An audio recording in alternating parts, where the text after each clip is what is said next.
राउरकेला विमान बंदरर विभिन्न समस्या समाधान करने दीर्घ वर्ष है सहरवासी दाबी कर दाबी पूरण पर केवल प्रतिश्रुति मिलुवा बेले केंद्र सरकार समस्यार समाधान पर आंतरिकता देखा अभियोग कर जानुआरी 1 रु जारी रही आंदोलन। राउरकेला विमान बंदरर मालिकाना सेल ठारू एयरपोर्ट अथॉरिटी को देवा इंस्ट्रूमेंट लैंडिंग सिस्टम ILS और नाइट लैंडिंग सिस्टम NLS लगाइबा पई दाबी करा जायछि। राउरकेला विमान बंदर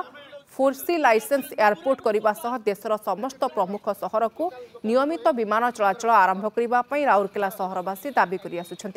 तेबे दाबी पूरण पर मुख्यमंत्री प्रतिश्रुति देवा परे चलिथिबा आंदोलन प्रत्याहृत होइछि। तेबे 4 मास मध्य दाबी पूरण नहेले पुणी आंदोलन कराजिबो बोली राउरकेला एयरपोर्ट एक्शन कमिटी पक्षरु सूचना मिली।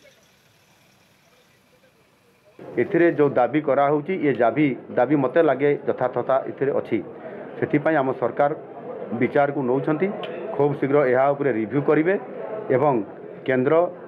जो आम विमान चलाचल विभाग सहित एवं RSP तांकर सहित आलोचना करी आम सरकार एथिरे विचार को नेबे एवं आगामी दिन में निश्चित भाव में